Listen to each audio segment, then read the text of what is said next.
Jadi kita dari BINUS, kita dari jurusan accounting. Di sini kita diminta dosen kita tuh buat interview ke perusahaan gitu tentang digitalisasi gitu, dan kita disuruhnya interview ke perusahaan yang at least udah beri 5 tahun gitu. Jadi mungkin kita akan tanya seputar manajemen dan digitalisasi di kantor ini aja sih. Pas nih langsung dapet 3 manajer. Ya silahkan bisa dimulai. Jadi kan Neighbors ini tuh kan kayak ini ya, kayak jasa. Jadi Neighbors ini adalah perusahaan RIK sebenarnya. Ya di sini itu sebenarnya kita under Tesco dulu namanya. Jadi dulu itu adanya Tesco, terus Tesco diakuisisi oleh Neighbors selaku perusahaan RIK tersebut. Kenapa alasan Tesco diakuisisi juga itu salah satunya digitalisasi dan automation itu juga. Iya, karena untuk membuat otomasi di rig-nya itu dia membutuhkan alat hidrolik yang dimana itu adalah Tesco top drive dan casing runningnya teknologinya kita. Gitu. Makanya diakuisisi. Betul. Gitu. Untuk digitalisasinya itu tuh berarti lebih untuk ke alat-alatnya gitu, atau kayak untuk customersnya gitu ada nggak aplikasi? Nah ini pas nih produknya Mas Rian sebenarnya untuk digitalisasi drilling digitalisasinya. Oke, jadi kalau dari awal tadi Mas Andi udah bilang ya, Tesco diakuisisi oleh Neighbors. Nah, bisnis sebenarnya kalau core bisnisnya kita rig rental, drilling kontraktor kita. Kalau di oil and gas tuh kita tuh yang ngeborin sumurnya punya Pertamina kayak gitulah. Kita yang ngeborin, kita yang bantu buat drilling sumurnya Pertamina. Salah satu bisnisnya ada dari Mas Adi itu tubular running service. Mas Rian itu digitalisasi drilling, performance, analisa pengeborannya gimana cara lebih efisiennya. Nah, itu di Mas Rian. Kita sebenarnya punya 4 core bisnis. Yang pertama itu ada rig rental tadi, drilling. Yang kedua itu ada drilling service. Itu punya produk salah satunya Mas Andi sama Mas Rian.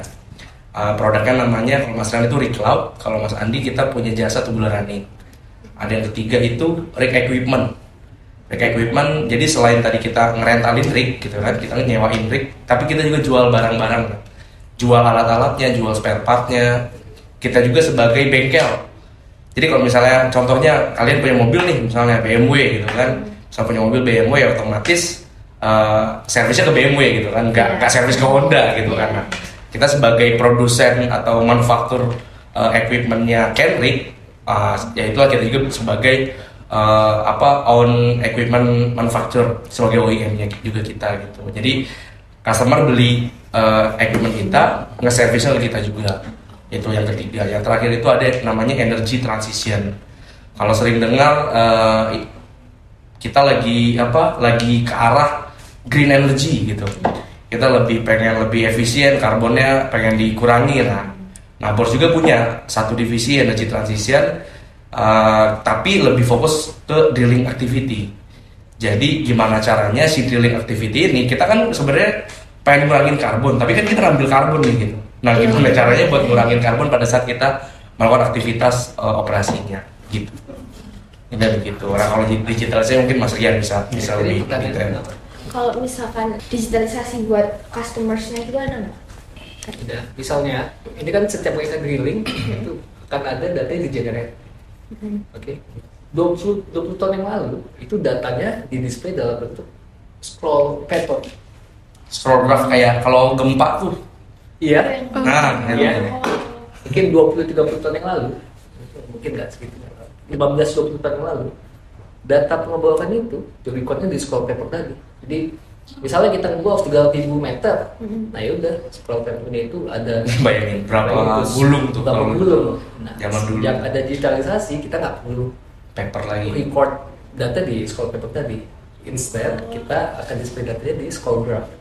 Yang bisa di store. Yang bisa di store di database, di cloud.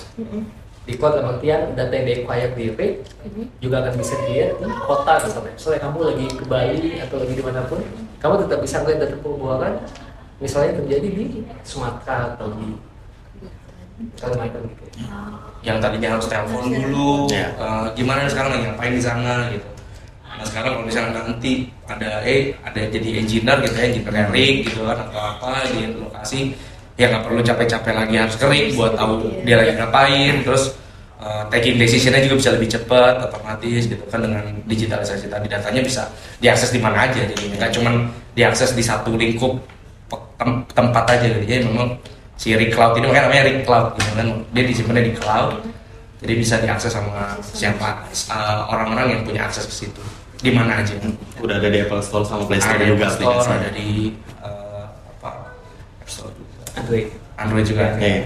Nah, sebagai tambahan juga, karena sekarang satu engineer itu bisa mengcover banyak pekerjaan, itu kan juga efisiensi ini ya, cost yang berhubungan dengan kalian ya, Iya.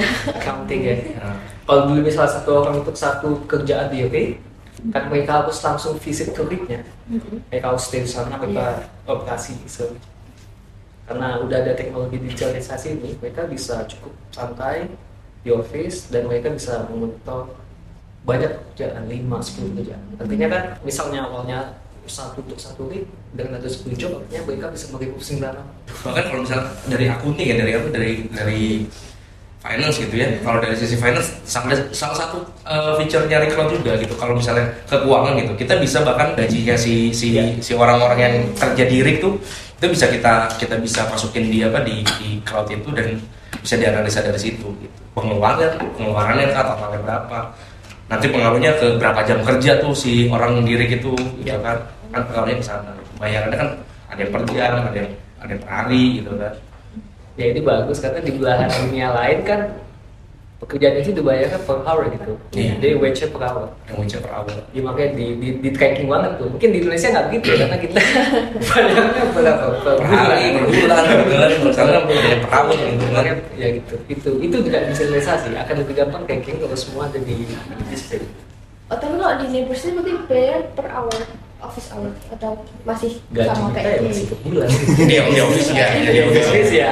Oh, tapi kalau yang pekerjaan di sana Yang di lapangan Ada spesialis tertentu yang day, per ya. jam juga. Per jam juga. Fishing. Ya. Fishing, terus yang namanya engineer. Ada Fishing per jam.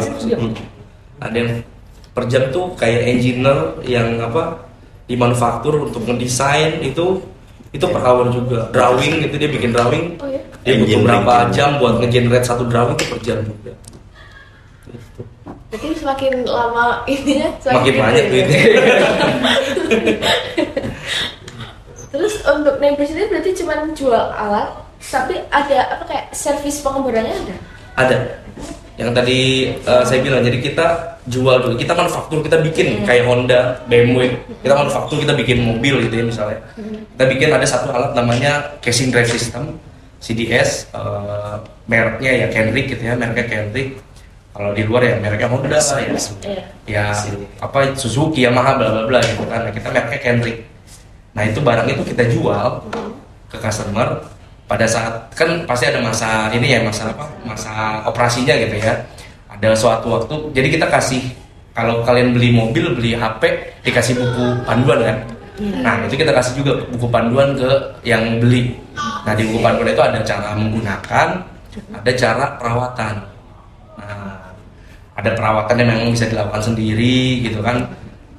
Kalau mobil misalnya mungkin ya nyuci lah, ibaratnya nyuci mobil kan kalau bisa sendiri gitu ya, nyuci mobil bisa sendiri. Tapi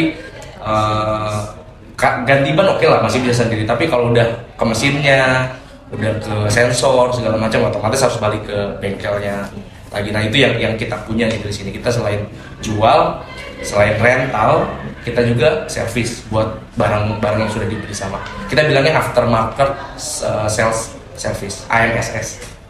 Kita bilangnya di situ.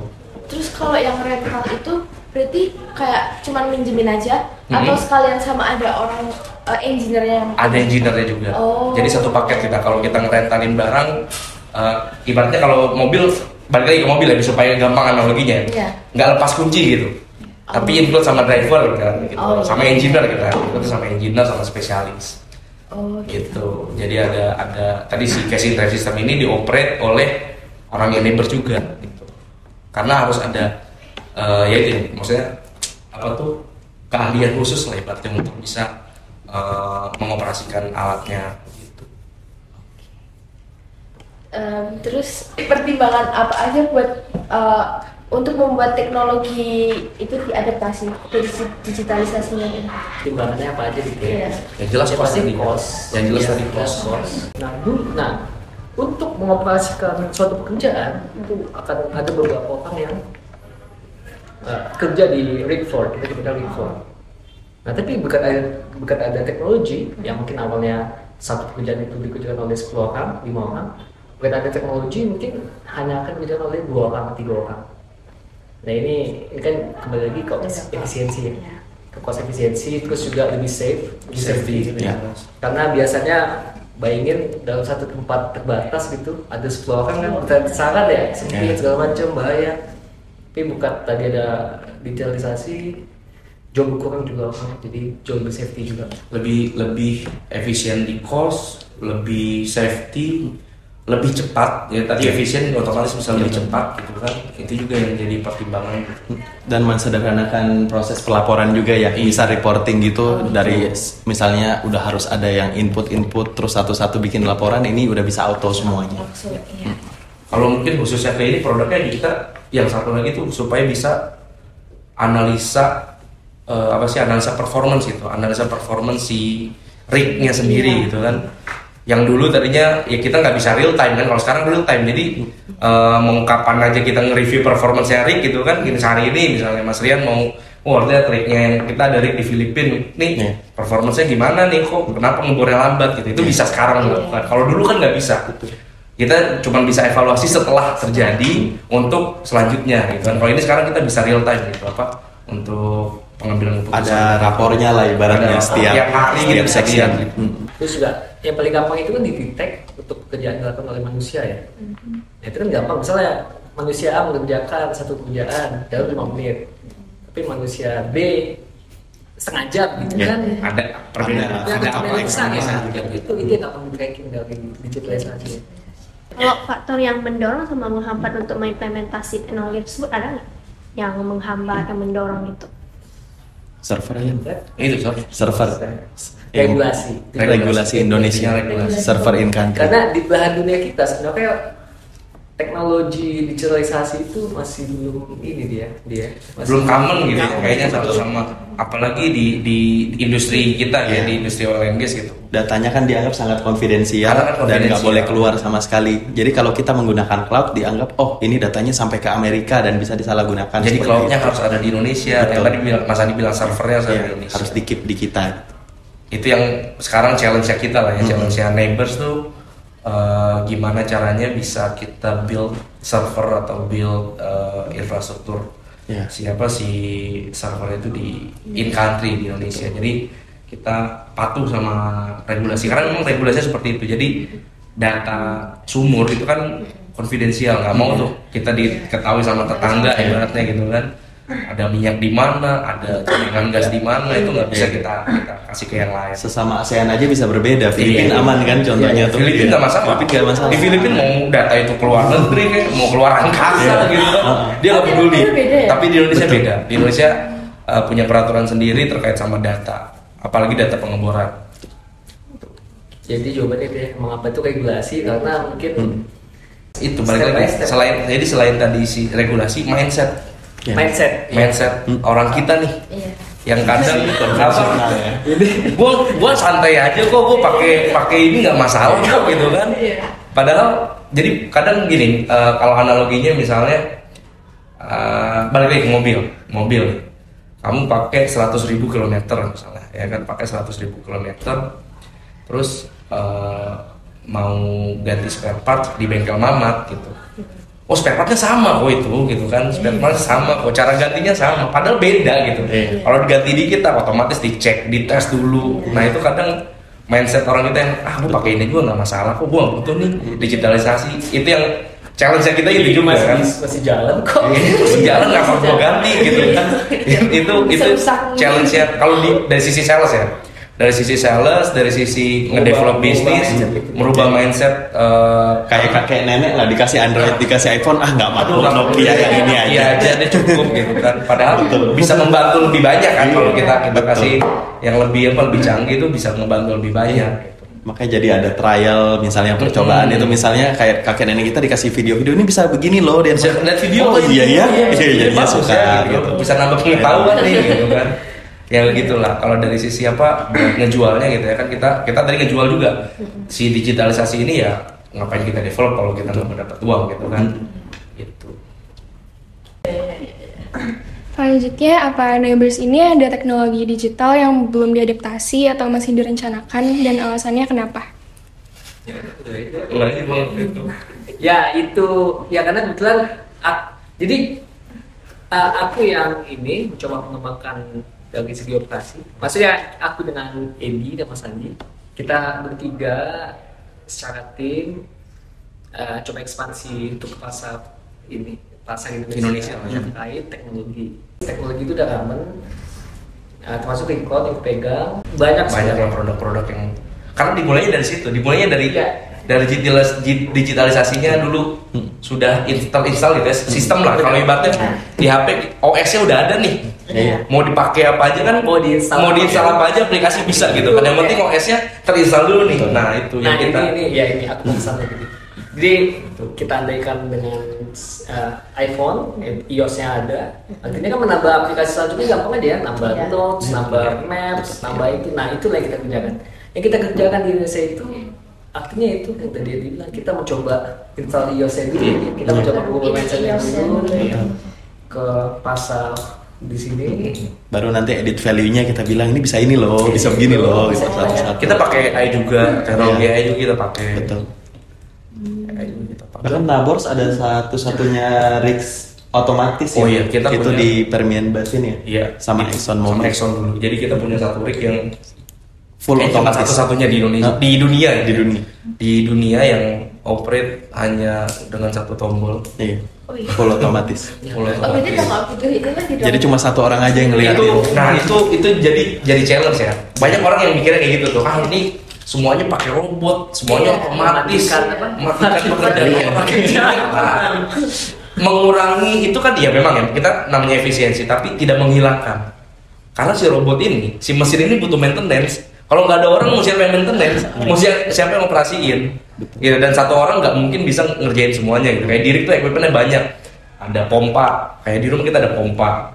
Ada yang namanya top drive, ada yang namanya CDS, ada yang namanya iron roughneck, ada engine. Satu orang nggak bisa megang semuanya. Satu orang pasti satu spesialisnya masing-masing.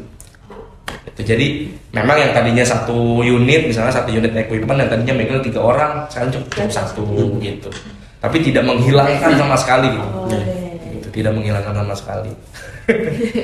Kirain kayak tinggal pencet terus kayak udah Pada saat operasinya iya, tapi pada saat maintenance-nya kan mau nggak mau kita harus melihat juga. Siapa juga yang monitor kan, yang monitor memastikan bahwa robot itu berjalan dengan baik, ya kan? Tetap kita juga. Kayak robot pel-pelan di rumah lah kan, kita bilang jalan-jalan, tapi kan tetap harus dibersihin, harus kita lihat kan, tiba-tiba dia ke kamar mandi nggak ada yang tahu. Terus kamar mandi gitu. Dia start di kamar mandi, muter aja di pojok. Tetap harus ada fungsi kontrolnya. Selanjutnya kan Neighbors ini udah ngelakuin digitalisasi juga. Kira-kira ada dampak positif atau negatifnya nggak ke perusahaan? Dampak positifnya jelas tadi ya, ke efisiensi, analisa performance, cost effective. Ini ke perusahaan kita kan, kita sendiri. Generate more money Jelas itu kita revenue generator gitu. Kalau negatifnya banyak kerjaan dia. Negatifnya apa ya? Mungkin kalau impact ke perusahaan kita memang untuk bisa ngebangun tadi infrastruktur tadi butuh capex, capital expenditure, modal, butuh modalnya juga kan. Jadi itu memang modal awal yang kadang kita manajer ini yang minta ini. Pak, gue minta ini dong, mau bikin ini lagi nih, project ini. Ya kayak Rian, dia punya satu project sekarang yang tadi ditanya misalnya, ada yang belum launching, ada lagi dipegang sama Mas Rian, dan itu butuh uang gitu, butuh dana untuk nge-build itu gitu. Nah itu sisi sebenarnya nggak negatif juga sih, itu juga positif karena memang kita ibaratnya mau dapat uang ya pakai uang gitu kan. Betul. Kalau negatifnya almost gak ada sih. Dan namanya bisnis pasti udah pikir ini pasti balik modal nih kalau jadi. Mungkin mungkin negatifnya kalau kita nggak bisa ngontrol kayak tadi kan ini data konfidensial. Kalau kita nggak bisa kontrol usernya, akunnya dengan baik, ya kita tidak bisa memastikan security data itu. Makanya kita juga punya standar deh buat data security itu ada standarnya sendiri. Negatifnya itu kalau kita nggak bisa manage dengan baik, takutnya data itu bisa tersebar. Ya yang kita alamin banyak lah, kita dengar di luaran gitu kan. Oke, digitalisasi datanya di store di cloud, ternyata dihack sama orang. Iya. Dan itu jatuhnya akan ke negligence, ke negligence tuh kayak keteledoran kita. Dan itu kita bisa didenda, bisa dituntut juga sama si pemilik data. Sudah segitu aja sih Pak. Terima kasih.